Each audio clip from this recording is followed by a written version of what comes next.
แต่มีความศึกษาต่อความรู้สึกตัวเองต่อความจริงของตัวเองแล้วมันก็เป็นคนมีสัจจะแต่มีสัจจะแล้วมันก็ได้เห็นความจริงเร็วขึ้นเห็นความจริงไวมันเป็นไรมันแน่หน้ามันบ่เศร้าเลยบ่นี่ประเทศแข่งกันกับกูอยู่นี่เออไตไปเอามันมากินไหมตาจุยมันอีกแอกอีกแอกยังอยู่นี่แหละ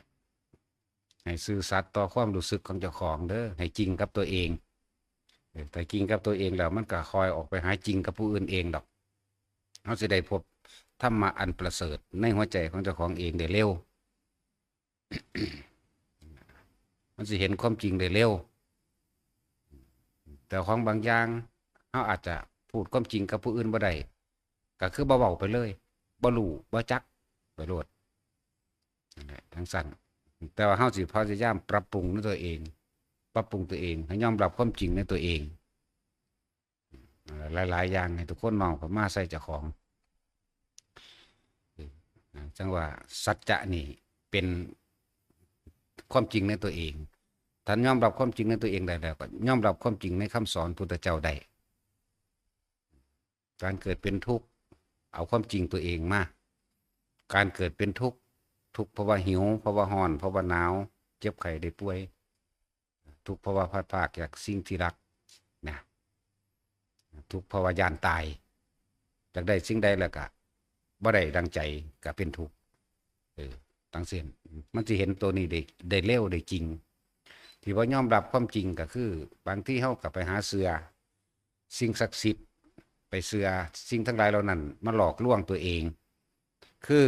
อย่างเช่นว่าแม้นเฮาสิมี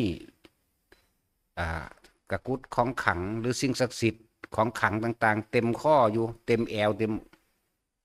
แอวเต็มอกหรือซักไว้อยู่กับสร้างคือยอมรับความจริงว่าเฮายังมีความกลัวอยู่นี่ไหมยอมรับว่าแม่นสิหอยพระเต็มข้ออยู่กับสร้างของขังอย่างอื่นเต็มข้ออยู่กับสร้าง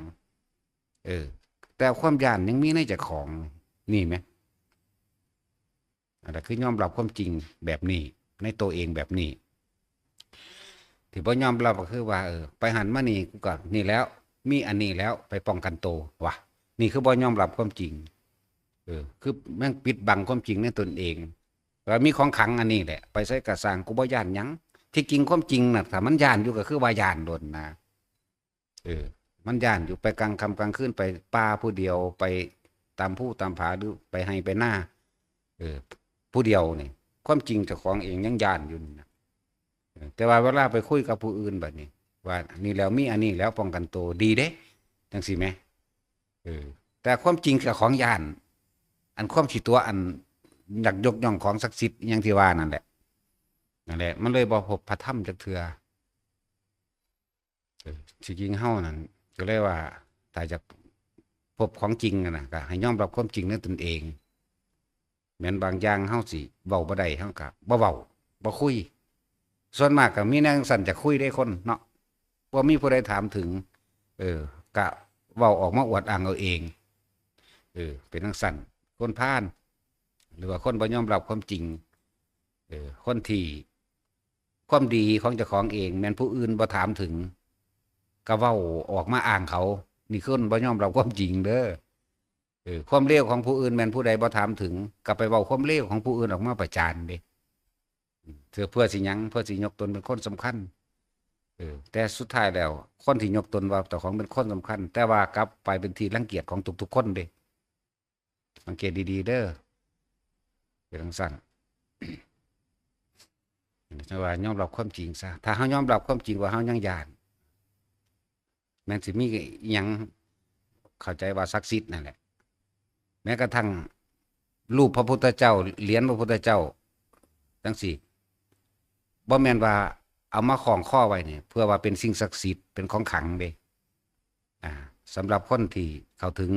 พระรัตนตรัยแท้ๆแม้นคล้องอยู่ก็สร้างแต่ว่าเฮาบ่ได้คล้องเพื่อว่าเอามาป้องกันผีเอามาป้องกันญาณเอามาเฮ็ดเป็นสิ่งศักดิ์สิทธิ์เอามาไว้ถ้าเสกนั่นเสกนี่บ่แม่นแบบนั้น แต่ว่าเอามาเนี่ยเป็นเครื่องระลึกนึกถึงระลึกนึกถึงนี่คือพระพุทธเจ้าคุณของพระพุทธเจ้ามีมากมายมหาศาลคือคำว่าพุทธคุณพุทธคุณนี่แหละพวกหลายๆอย่างที่เขาเฮ็ดของขลังหรือของศักดิ์สิทธิ์ขายเอ้อก้อนดินเขาหลอกก็ว่าพุทธคุณทั้งนั้นพุทธคุณทั้งนี้เด้พุทธคุณจริงๆก็คืออิติปิโสภควะหลังสัมมาสัมพุทโธวิชาจนะสัมปันโนเด้พระพุทธเจ้าเป็นผู้ตรัสรู้ชอบโดยพระองค์เองเด้เป็นคู่ของเทวดาและมนุษย์เด้นี่คือพุทธคุณแท้ๆเด้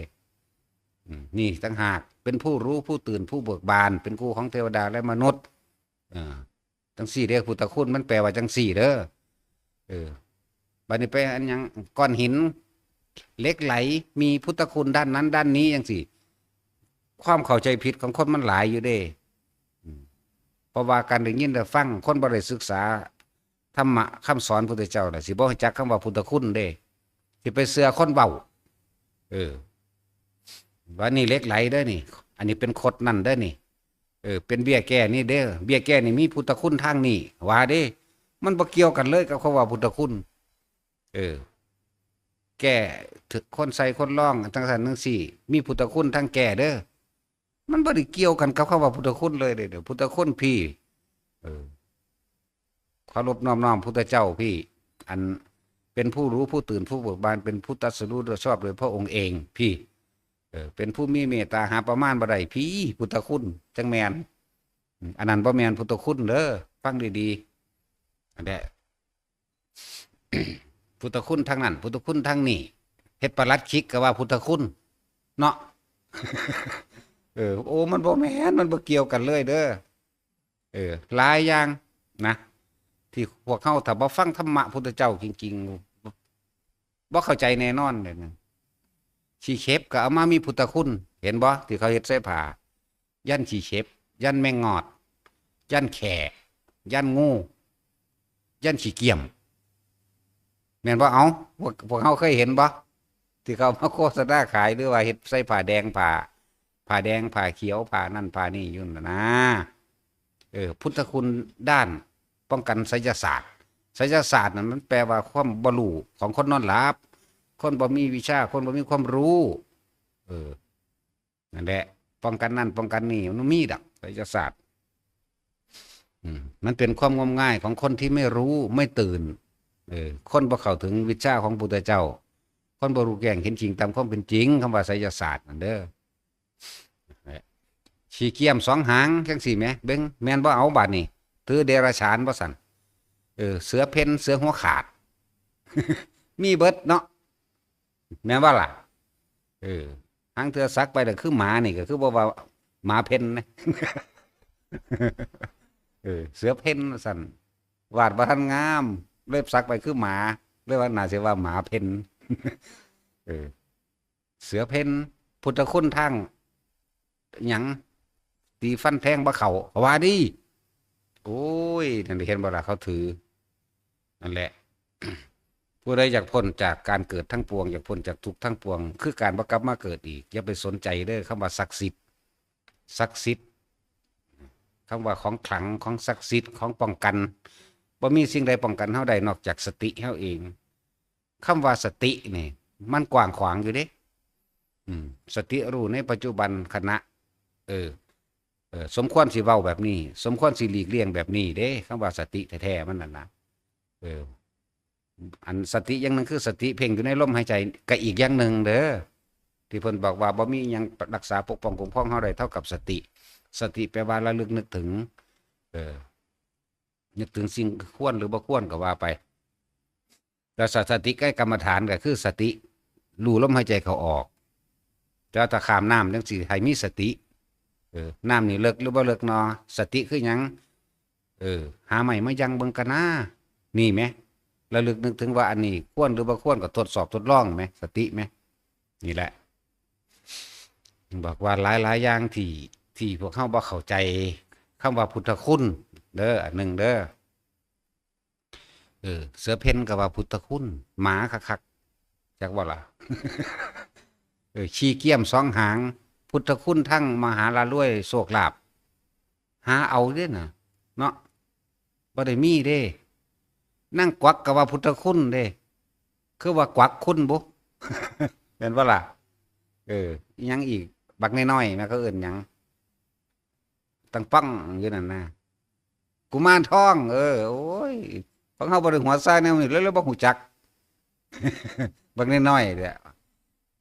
มันสิเป็นโรคซ่านตังขโมยเด้มันเป็นขี้ผงอันฮอดขึ้นมาน่ะหัวจุกๆโรคขาดสารอาหาร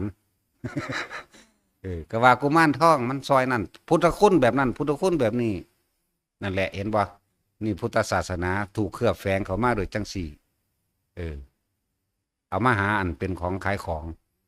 แต่คนธรรมดาเฮ็ดบ่เฮาบ่ว่าดอกเฮ็ดจังได๋เขาก็นั่นอยู่แล้วแต่ถ้าหมู่ภิกษุนักบวชเฮ็ดนี่เฮาก็ตำหนิโดยพระวินัยเด้อเลิกซะความจริงคือคำสอนพุทธเจ้าถูกทำลายแล้วก็ทำลายคนหมู่มากทำลายสงฆ์ทำลายผู้เพิ่นบริสุทธิ์เด้เป็นจังซั่นปาฏิหาริย์ซุมื้อนี้มีแต่ปาฏิหาริย์จิตวปาฏิหาริย์จริงๆว่าเขามีดอกมีแต่ปาฏิหาริย์จิตวสักหมาเพ่นแล้วก็เอามีดฟันมันบ่เข้าผู้เขาเฮ็ดมาก่อนเขารับสารภาพว่ามันมีเทคนิคในการฟันมันบ่เข้าไม่กูแทงลงมึงดูมึงว่าคอขาดโลดว่ะจังซั่นแล้วสักยันต์หางแดงยังนาคงูหางแดงสั่นปูนตรวจลองให้เฮาเห็นเบิ่งกูสิเฮ็ดว่ะเอามีดกูเด้ว่ะตกใจวาบมันนึงแทงตึบรวดฝุ่นซอดพุ่นหามกันเข้าโรงพยาบาลเอาสู้ว่าบ่เอาผิดแม้สู้ว่าขังแม้ว่าสั่นสู้ตัวแม้โอ้ยยอมเห็นบ่ล่ะมีดสู้บ่เข้ามันมีวิธีในหั่นแหละนั่นแหละบ่แม่นพุทธคุณเด้ออีหยังก็ดีปลาไหลกับปลาไหลพุทธคุณไหมเบิ่งดูมันเอามาว่าเอาเว้าจริงๆได้นี่เว้าตามที่เขาเฮ็ดออกมาขายได้นี่ออกมาตั๋วคนหาเงินได้นี่แม่นบ่เอาพวกเจ้าว่าพวกเจ้าเห็นบ่เขาซักขี้เกียจไปนำก็ว่าพุทธคุณขี้เกียจเชิงกันกับพุทธคุณขี้เกียจสองหางกับพุทธคุณเนาะซักขี้เข็บซักแม่งงอดก็ว่าพุทธคุณนี่แหละจังว่ามันแอบอ้างได้เฮ็ดให้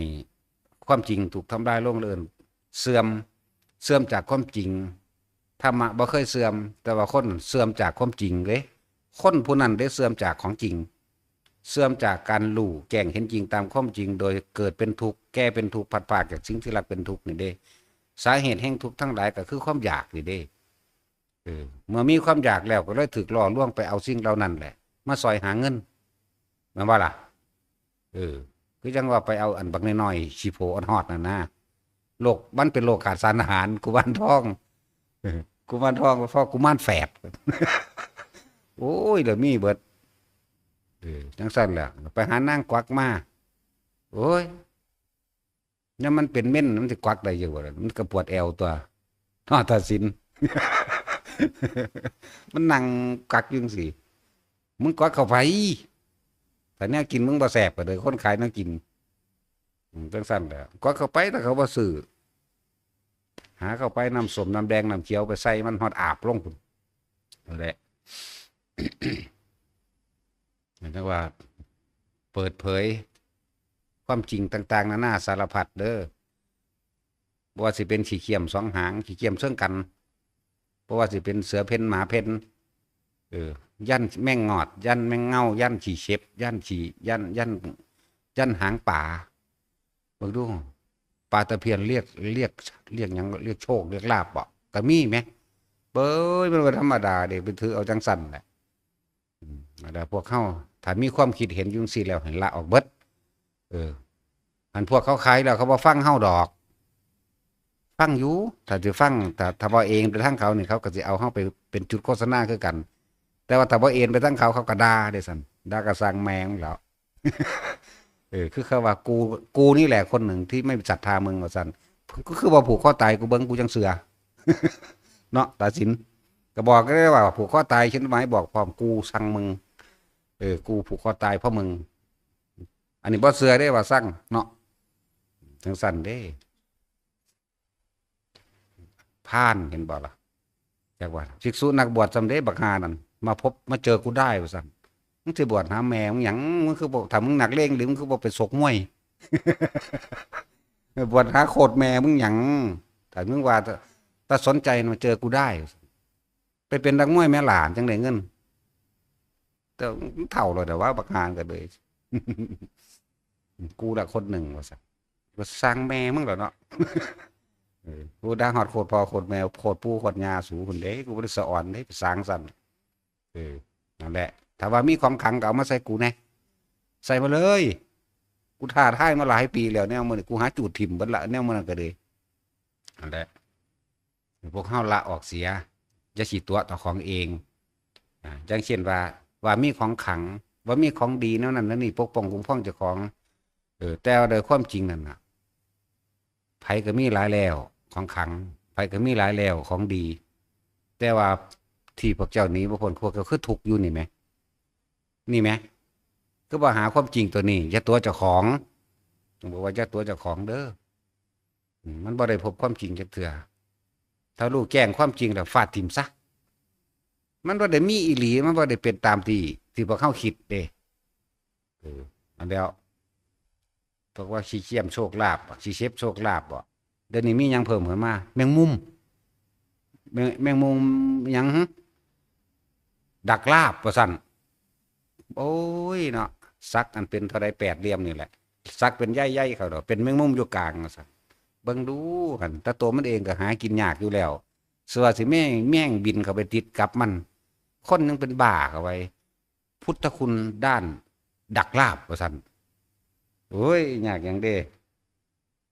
เขาขายอยู่ข้างถนนเดือลาบก็เลยอึดอยากหยังลาบงัวลาบควายก็ดีเนาะและ ให้เข้าใจคำว่าพุทธคุณเด้อบ่ได้เกี่ยวกันเลยกับเอาขี้เกียจมาหาขายบ่ได้เกี่ยวกันเลยกับยันแมงมุมดักลาบบ่ได้เกี่ยวกันเลยกับปลาไหลลื่นว่าซั่น นกขุ่มแม่นบ่นกขุ่มโอ้มีแต่เดรัจฉานนั่นบ่ล่ะเป็นซั่นดอกนกขุ่มแน่ปลาไหลแน่เดี๋ยวมาซักใส่เจ้าของเองหรือว่าเฮ็ดแนวขายปลาตะเพียนมันกับเด็กน้อยเป็นโรคขาดสารอาหารตายมันสิเอาคุณหยังมาตะทั้งใดทั้งตัวเองมันก็ยังหากินบ่อิ่มบ่พออยู่เป็นฉี่โผอ่องป่องอยู่เนาะน้อยๆนั่น บ่ได้ก็สร้างแมงเด้ จังว่าอย่าใส่คำว่าพุทธคุณไปกบเกลื่อนแหมมันบ่แม่นพุทธคุณพุทธคุณพี่พระพุทธเจ้าเป็นผู้ตื่นผู้รู้ผู้ตื่นผู้เบิกบานตรัสรู้ชอบโดยพระองค์เองเด้พี่ได้พุทธคุณเป็นผู้รู้แจ้งเห็นจริงเป็นครูของเทวดาและมนุษย์พี่เด้พุทธคุณมันแปลว่าจังสี่เด้บ่แม่นเอาแนวสั่นไปเด้อฟังดีๆเด้อไผก็ดีนั่นแหละ ว่าเปิดธรรมที่ถูกปิดด้วยพุทธวจนะจักบัดนี้ คำสอนของพระพุทธเจ้าละอันนี้จักบ่ล่ะเปิดธรรมที่ถูกปิดหลายๆคนบ่รู้อีดีเลยอันที่ว่าอันขี้เกียจกับพุทธคุณเสือกับพุทธคุณเนาะบ่รู้อีหลีเด้ยันนั่นยันนี่ก็ว่าพุทธคุณบ่แม่นเด้แล้วก็ไปเฮ็ดยันผ้าแดงมีท้าวเวสสุวรรณไว้ก็ว่าพุทธคุณเด้มันบ่แม่นเด้อนี่แหละจังว่าอยากเปิดให้ฟังให้เบิ่งยันยอดธงก็สร้างแล้วก็เฮ็ดเป็นรูปหยังละรูปนักรบรูปดาบรูปหลอกดาบรูปหลาวแหลมหยังก็ว่าไปก็อ้างพุทธคุณเด้บ่แม่นเด้อพุทธคุณทุกคนแปลเอาในบทอิติปิโสนั่นแหละเด้อนั่นแหละพุทธคุณแท้ตรัสรู้ชอบโดยพระองค์เองนั่นแหละคือพุทธคุณแปลเอาในบทอิติปิโสถ้าธรรมคุณก็แปลเอาในสวากขาโตตัดไว้ชอบแล้วธรรมะนี่ถ้าสังฆคุณก็เบิ่งเอานั่นแหละสุปฏิปันโน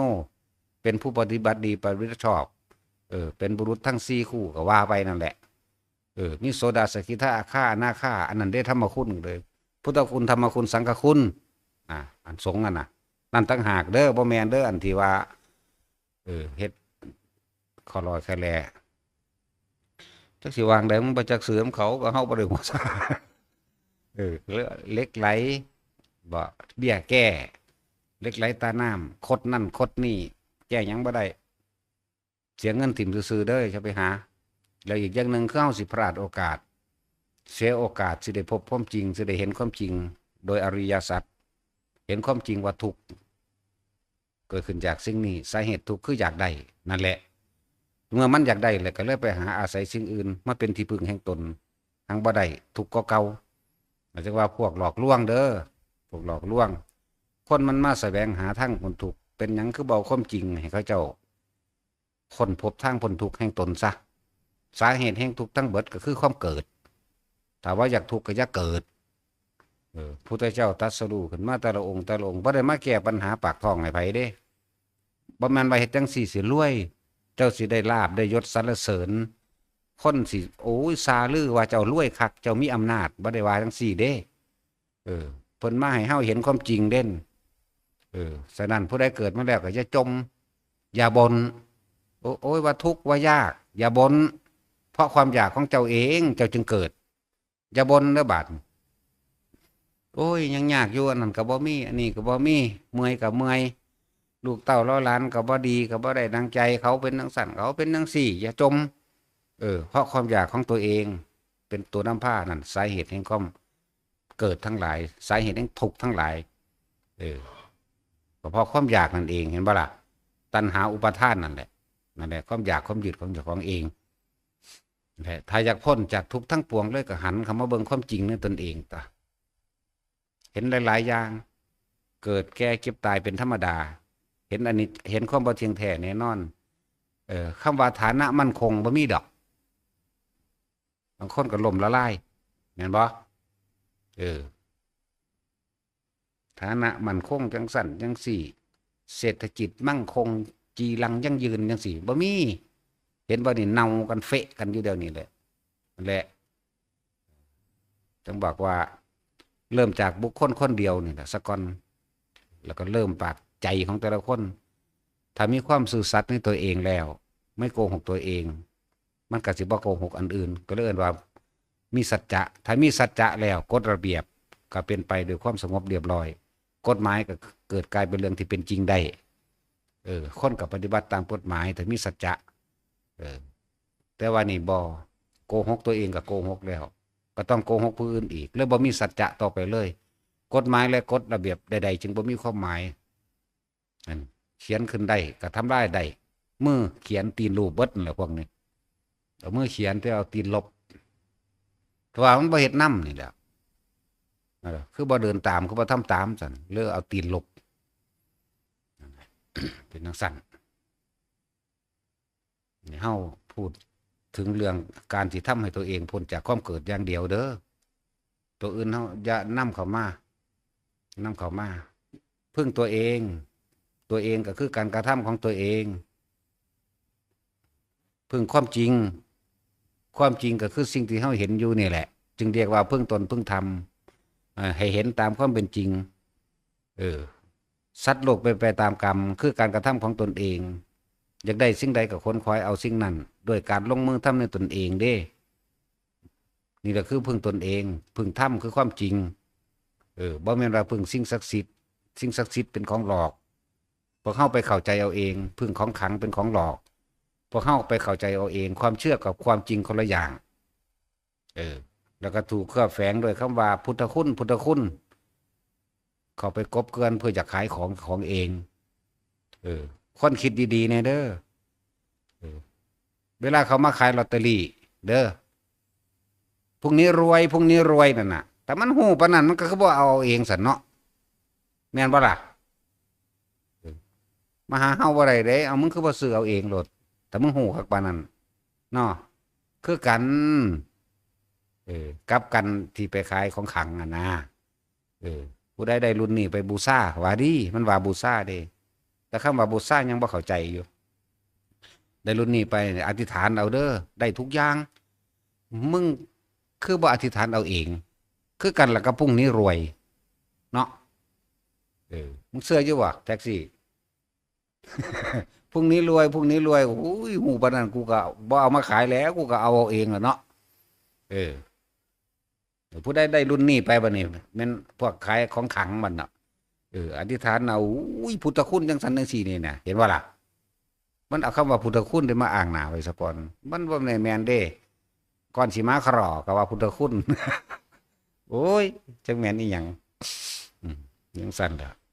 นี่เคยเห็นกำไรนี่กำไรงูกำไรปลาไหลแหวนปลาไหล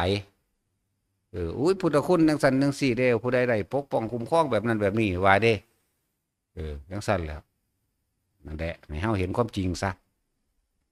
ว่ามันบ่เป็นของจริงดอก แต่ก็คิดเบิ่งถ้ามันปกป้องคุ้มครองเขานั่นเขาทุกๆพวกขายมื้อนี้เนาะ ยืนขาคดขาแข็งตั้งเป็นแผงเรียงรักษาจังซั่นแต่ว่านั่นเป็นอาชีพเขาเด้อเฮาถือว่าขายของประดับหรือกำไรซะหมายถึงคนแต่ถ้าหมู่ภิกษุนักบวชเฮ็ดนี่เฮาก็เอาพระวินัยนี่แหละตำหนิบ่ผิดก็แล้วกันมันก็สมควรแก่ฐานะเดียวกันนั่นบ่ล่ะแม่นสิบวชก่อนก็สร้างได้บ่จักหยังก็มีเด้เงินกฐินเงินผ้าป่ามาเอาไปซื้องัวซื้อควายเลี้ยงบ่อึดบ่อยากเนาะอีหลีนั่นแหล้วเอามากระโลงแขนแอวพร้อมโอ้ยบักห่ามึงเอ้ยเป็นเจ้าคณะอำเภอพร้อม ซึกแล้วบ่รู้มันตายหรือบ่บักห่านั่นอยู่ทางอุบลนั่นแหละอำเภอหยังฮะสิเฮาไปนะจังซั่นแล้ว20กว่าตัวเนาะควายมันเนาะเอามากระโลงแขนไปพร้อมกุ้งล่างไปโอ้ยบักห่ามึงเอ้ยยามมื้อเช้าขี่จักรยานต้องเด้งไปหาบิณฑบาตมันมีผู้ใส่ให้มันอยู่บ่อยู่ผู้เดียวมันนั่นแหละมีผู้อื่นอยู่ดอกขี่ทีจังซั่นแล้วบ่ให้เฮาด่าบ่เนาะสิได้ผู้มักผลนิพพานสินำออกมาแสดงสิได้ผู้หนทางแห่งความพ้นทุกข์แต่ว่าเอาให้ก็ซะแล้วมันสิจักแมงหยังมันสิจักอยากได้อยากดีหยังพะนะ โอ้ยกูก็บ่อยากได้แล้วกูถิ่มมาหลายกว่านั้นอีกจังซั่นแหละจังว่าพวกเฮาละออกความเชื่อในตะกรุดในของขลังในคำว่าหลายๆอย่างนะของศักดิ์สิทธิ์จังซี่พระพุทธรูปบ่ได้ศักดิ์สิทธิ์เด้อบ่แม่นเด้อคำว่าศักดิ์สิทธิ์ในความหมายของแต่ละคนคือดลบันดาลตัณกิเลสตัณหาให้เจ้าของได้มันบ่ได้บ่แม่นแบบนั้นแปลคำว่าศักดิ์สิทธิ์ให้ฟังแปลว่าสำเร็จคำว่าศักดิ์สิทธิ์แปลว่าสำเร็จกระทำสิ่งใดแล้วได้ดังที่ตัวเองกระทำเรียกว่าสำเร็จสำเร็จนั่นคือศักดิ์สิทธิ์ฤทธิ์ก็คือความพยายามที่กระทำไปจนสำเร็จนี่ฤทธิ์แปลว่าจังสี่เด้อบ่ได้แปลว่าโดนบันดาลเด้จักบ่ล่ะนี่ต่างหากอิทธิฤทธิ์จังสี่เพราะแม่นพุทธเจ้าเพิ่นบ่ยกย่องดอกแนวจังซั่นมันบ่แม่นทางด้านพ้นทุกข์ขนาดสมัยตะกี้เหาะเหินเดินอากาศได้แท้ๆนะคือพระบิณฑโธแสดงจนว่าได้บัญญัติว่าบ่ให้แสดงต่อไปเพราะว่าธรรมชาติคือความจริงถูกทำลายลงแล้วต่อไปคนสิไปพึ่งพาตั้งแต่สิ่งเหล่านั้นคือสิ่งปาฏิหาริย์นั่นเองซุมื้อในปาฏิหาริย์หลอกลวงเบิดนั่นปาฏิหาริย์ทำนายไทายทักดักใจว่ะเนาะพวกอาเทศนาปาฏิหาริย์ จังซั่นแหละจังหลายอย่างที่พวกเฮาบ่ทันเข้าใจที่นี่ทุกคนให้หันมาเบิ่งเจ้าของโลดแล้วก็อย่าตัวเจ้าของว่ากำลังเป็นทุกข์อยู่เรื่องใดแสดงว่ายึดกับเรื่องนั้นบ่พอใจเรื่องใดก็ยึดเรื่องนั้นพอใจเรื่องใดก็ยึดเรื่องนั้นบุคคลนั้นสัตว์นั้นสิ่งของนั้นนั่นแหละสาเหตุแห่งความเกิดพวกเจ้าตัณหาและอุปาทานความอยากและความยึดนั่นเอง นี่ก็กำลังเคลียร์ทำความเข้าใจกับคำว่าพุทธคุณให้คนทั้งหลายฟังพุทธคุณคือนี่ไปแปลเอาในอิติปิโสภควาอรหังสัมมาสัมพุทโธวิชชาจรณะสัมปันโนสุขโตโลกวิทูนี่คือพุทธคุณบ่แม่นฉี่เกียมสองหางกับพุทธคุณฉี่เกียมเสื่องกันกับพุทธคุณเสือเพ่นกับพุทธคุณบ่แม่นปลาไหลกับพุทธคุณกับว่าแม่นแช่กับว่าแม่นเชียชีเชฟไม่งอดเอาแม่นอีหลีแล้วเขาซักไว้น้ำตนน้ำโตนแม่นบ่ล่ะพุทธคุณแม่งมุมกับพุทธคุณ เห็นบ่ยันที่เขาเห็ด8เหลี่ยมเห็ดเอาแมงมุมไว้ตรงกลางแมงมุมดักลาบแมงมุมบันพุทธคุณด้านเมตตามหานิยมเบิ่งดูมันเว้าพุทธคุณด้านโชคลาภพะนะโอ้ยมึงขายเห็ดหยังมึงก็บ่เห็ดเอาเองอยู่มึงมาขายผู้อื่นเห็ดหยังเนาะสังเกตเอาเด้อถ้ามันได้อีหลีน่ะเขาบ่มาขายเขาเฮ็ดเอาเองแบ่งสั้นคือกันแหละกับพวกนี้รวยเอาว่าอ้ายมื้ออื่นรวยเด้ หูยหูจักปานนั้นกูก็บ่ขายแมงกูก็เอาเองน่ะเนาะแบ่งสั้นแล้วเว้ยบ่ต่างกันนะนี่คือมันเว้าบ่เบิดดอกมันหลายโพด เออมันหลายให้ทุกคนน้อมเข้าไปพิจารณาเอาเองให้เนื้อยะแล้วเฮาก็แตกแขนงเอาเองคิดเอาเองแน่เลยเว้ยนั่นแหละคิดเอาเองแน่ทุกคนเกิดมาตายนี่ของจริงบัดนี้แม่นบ่สัตว์ทุกคนนี่เกิดเท่าใดตายเท่านั้นเด้บ่มีผู้ใดสิอยู่เป็นอมตะอมตังใดเด้นี่มีแต่ตายเบิดนี่ของจริงแต่ว่าก่อนสิตายพวกเจ้าเฮ็ดหยังไว้นี่นะพวกเจ้าก็ต้องอยากกำลังยึดหยังนี่พวกเจ้าก็ต้องไปทุกข์ใหม่เพราะทุกข์เพราะว่าการเกิดก่อนที่จะเกิดมันมีความอยากและความยึดได้บัดนี่มันเป็นเรื่องภายในเฮาแล้วนี่ต่างหากพวกเฮาละหยังออกนี่แต่ว่าอยากทุกข์ก็อยากเกิด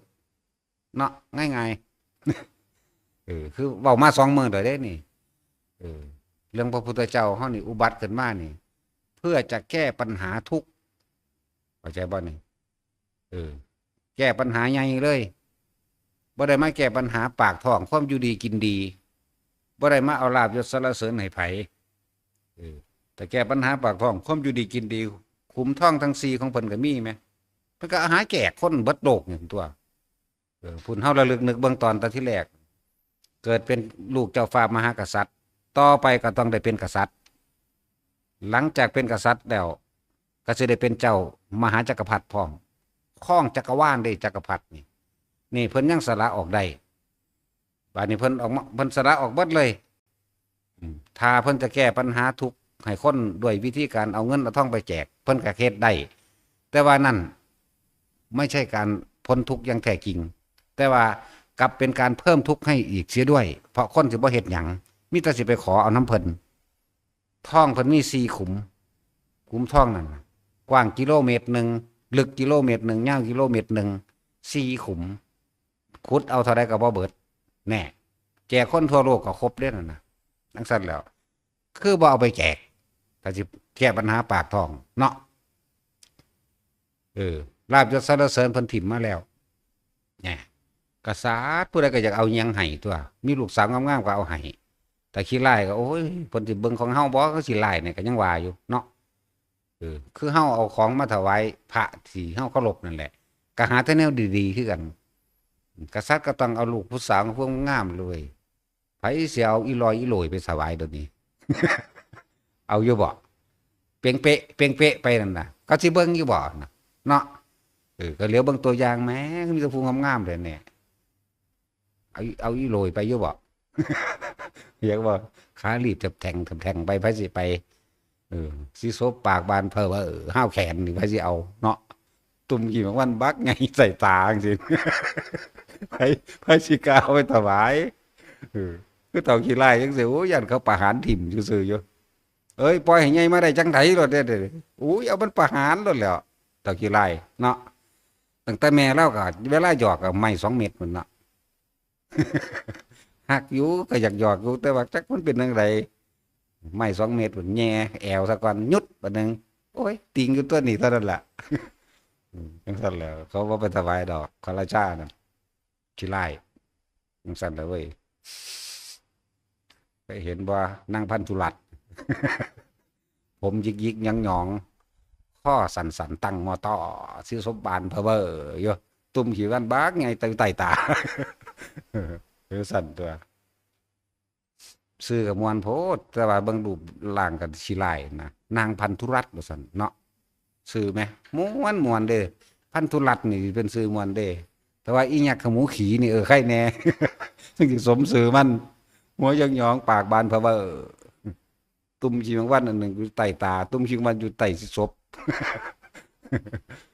จินตนาการเนาะตัวถ้าเว้าอยู่นี่ก็อยากหัวเด้มันแม่นเด้มันก็เห็นอยู่จังสั่นน่ะโอ้ยอีนางพันธุรัตน์ใหญ่เอ้ยแต่มันซื้อมวนโพดว่าอีหยักขมูขี่ซะจังคืออ้วนเพิ่งขี้โพโอดโหดบัดนี้บ่แม่นทองปังๆคือกุมารทองเด้ เนี่ยอยากหัวอีกแล้วอีห่านั่นก็เลย จัดการมาเด้อว่าตาจุ้ยหรือตาสินพุ่นแหละ ยอมรับความจริงเด้อแต่ละคนถ้าพวกเฮาบ่มีความปรารถนาแล้วความเกิดก็บ่มีดอกบ่ต้องอิหยังเพราะว่าเฮาเห็นความจริงแล้วเฮาเห็นความจริงว่า เกิดเป็นหยังกะสร้างทุกข์คือเก่ามันทุกข์เพราะว่าเกิด แต่ว่าก่อนที่เกิดคือมันมีตัณหามันมีความอยากเด้อก่อนที่สิเกิดกับก่อนเฮาที่สิตายนี่ละออกให้เบิดเลยเห็นตามความเป็นจริงแล้วแต่ว่าบัดนี้เวลากระทบกระทั่งตามขณะปัจจุบันมันบ่อาจสามารถที่สิระงับอารมณ์ได้มันยังอยากอยู่อันใดมีอารมณ์นั้นขึ้นอันคือบอกเหตุว่ายังเกิดเด่นจึงบอกให้ทุกคนพยายามอยู่กับลมหายใจทรงฌานเจริญฌานด้วยสติปัฏฐานสีอานาปานสติรู้ลมเข้าออกทำให้บ่อยทำให้มากทำให้ชินเฮ็ดอยู่ซ้ำนั่นแหละไม่ต้องไปอีหยังมากแหละแค่ปฐมฌานทุติยฌานมันสิขึ้นไปเอาเองดอกขอให้ได้ต้นแรกซะก่อนทุติยะมันสิเป็นเองขั้นที่สองมันสิเป็นเองขั้นที่สามเป็นเองขั้นที่สี่เป็นเองบ่ต้องไปอยากได้หยังหูหยังเห็นหยังบ่ต้องดอกเนี่ยคอยทุกคนอยู่ในลมให้มันได้เถอะถ้าคนเฮาเฮ็ดขั้นต้นไปแล้วแต่ละคนขั้นที่สองแม้นเฮาบ่จับลมก็จังเฮาบ่เอาสติมันอยู่ในลมก็ตามแต่ว่าเฮาอยู่ในปัจจุบันขณะย่างไปดีๆนี่มันก็นึบขึ้นเองนั่นล่ะขั้นสองยังอยู่ในเวทนาของตนคือเก่านะกายเวทนาจิตเห็นบ่จิตก็เป็นผู้คุมทั้งเบิดอยู่แล้วเป็นผู้คุมทั้งเบิดเลยพอทุกอย่างเกิดจากจิตคือความคิดของเฮาเองแต่ว่าถ้าเฮาบ่คิดมันก็เป็นจิตของมันอยู่จังซั่นพยายามเอิ้นว่าสติกำกับความคิดเอิ้นว่าจิตในจิตสตินึกถึงว่าตอนนี้มึงกำลังคิดออกนอกกายแล้วเด้อออกนอกร่มแล้วเด้อนี่เอิ้นว่าจิตในจิตก็เลยนึกถึงคนที่หักกับคนที่สร้างบุคคลสัตว์สิ่งของอันเป็นอดีตถ้านึกถึงอดีตอนาคตเกิดพร้อมบ่เด้อพวกเจ้าเอ๋ยรีบกลับเข้ามาในลมหายใจตัวนี้ถือคมพบไว้บ่ให้ไปในอบายภพต่างๆอย่างน้อยเฮาก็เป็นรูปภพอยู่ในภพจิตพวกนี้บ่ทันเป็นหญิงบ่ทันเป็นชายบ่ทันหักบ่ทันสร้างเป็นอุเบกขาอยู่เป็นอุเบกขาเวทนายังไม่รักยังไม่เกลียดตัวนี้สิเป็นตัวจับผิดตัวเองจักว่ามันจะลึกเข้าไปว่าเฮากำลังยึดเรื่องใดเวลาตาเห็นหูได้ยินจมูกได้กินรูปรสกลิ่นเสียงกระทบสัมผัสแต่เฮารู้เท่าทันมันปุ๊บเฮาสิเห็นความเกิดเห็นความดับมั่งเห็นความบ่จีรังยั่งยืนมั่งเห็นสิ่งใดสิ่งหนึ่งเกิดเป็นธรรมดาสิ่งนั้นก็ต้องดับเป็นธรรมดามั่งเห็นเขาคักๆมันบ่คิดดอกเอาเขาคักๆกันน่ะมันเป็นสูตรสำเร็จแบบดับปั๊บดับปั๊บดับปั๊บเลยแหมมันเกิดดับพร้อมเลยเด้เอาเขาคักๆนั่นน่ะเขาคักๆนี่คือเขาอยู่ลมคักๆเด้ออยู่ลมคักๆแล้วเกิดดับพร้อมเด้บ่แม่นสิได้คิดมันบ่มีโอกาสจังว่าคิดเด้แต่เฮาได้ถึงมันตรงนั้นแล้วถ้าลักษณะนั้นล่ะความคิดบ่ได้แล่นไปบ่ได้ไปปรุงแต่งในความอยากให้มันเป็นแบบนั้นแบบนี้ปึ๊บนะพบดับแล้วดับบ่ทุกภพเลยบัดนี้บ่มีโลกนี้บ่มีโลกหน้าเลยบ่มีภพนี้บ่มีภพหน้าเลยว่างจากสิ่งที่มีอยู่ว่างจากสิ่งที่เห็นอยู่นั่นแต่จังได๋ก็สร้างให้คนมีสติอยู่ในลมซะก่อนเพียงปฐมฌานเท่านั้นแหละบ่ต้องไปหลงไหลว่าได้ฌานหรือบ่ได้ฌานดอกมันเป็นสื่อของมันซื่อๆเป็นสื่อการนึกถึงลมซื่อๆดอกเพ่งหรือฌานนี่แปลว่าเพ่งใส่ความรู้สึกอยู่กับลมเพราะว่าสมาธิจังสิคือตั้งใจเพ่งลมนั่นแหละสมาธิเลยตั้งใจเบิ่งลมแต่ของเด้อนี่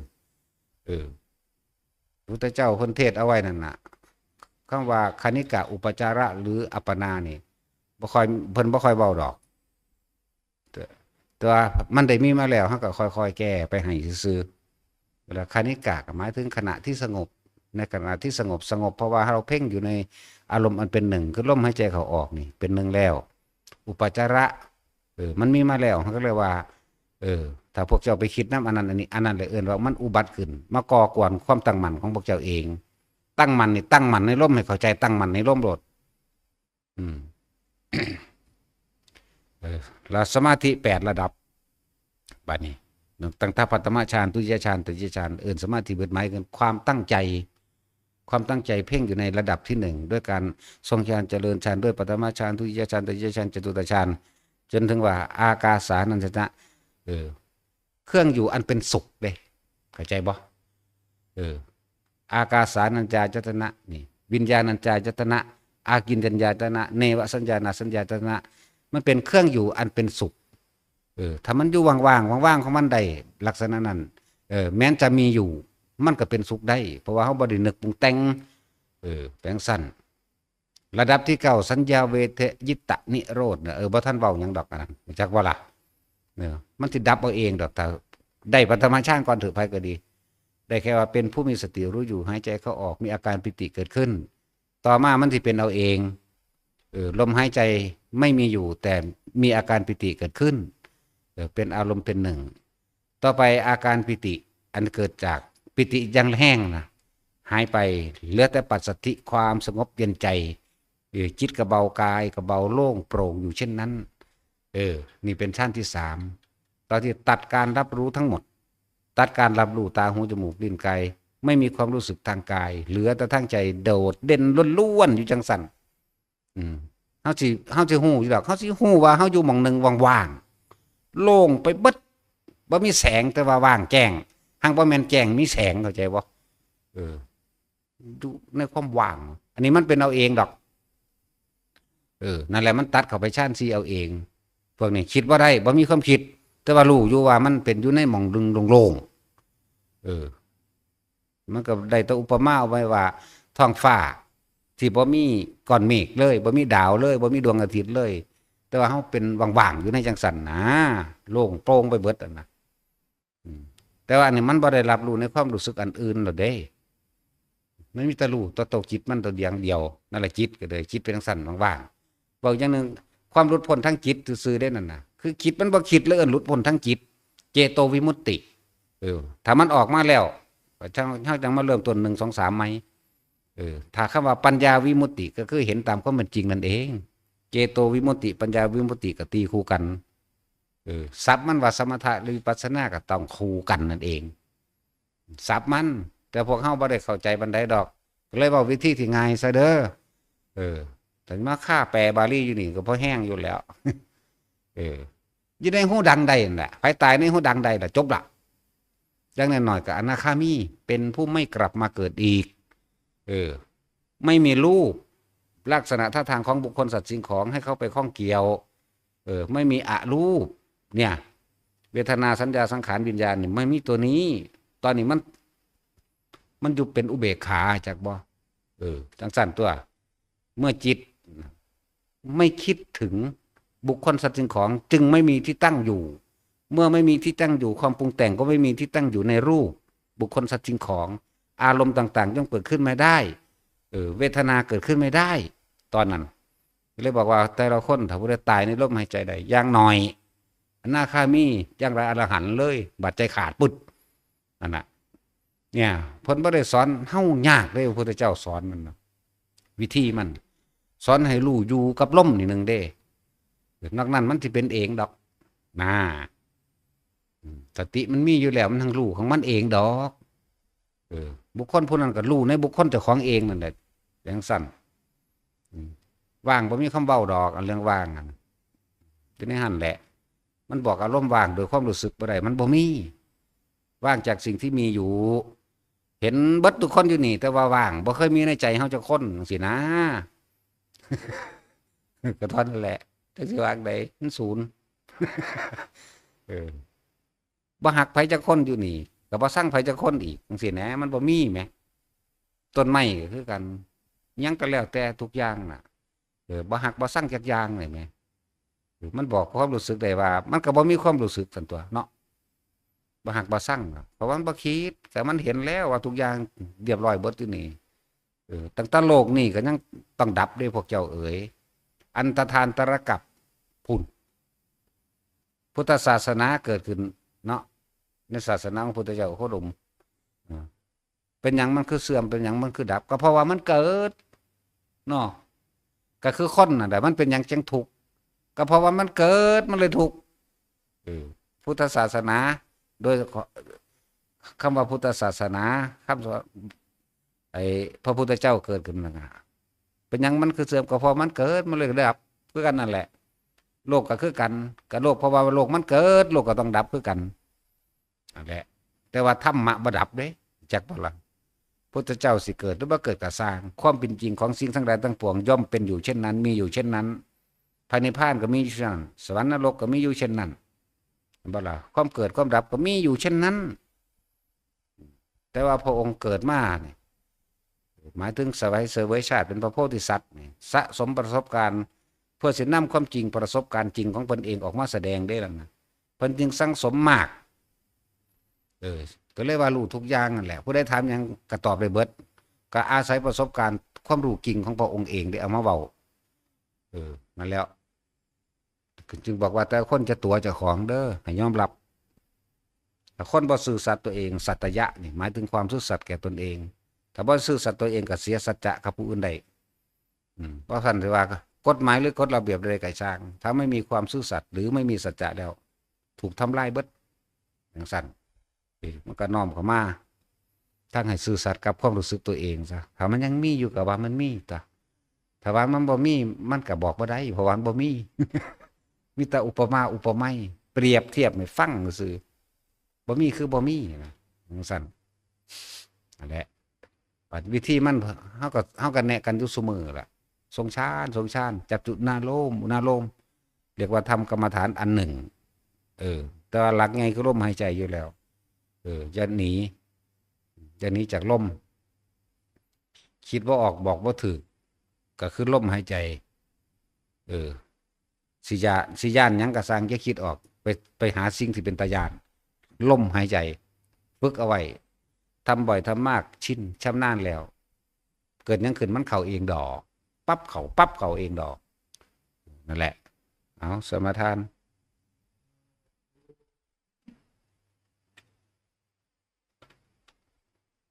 มีตะเล่น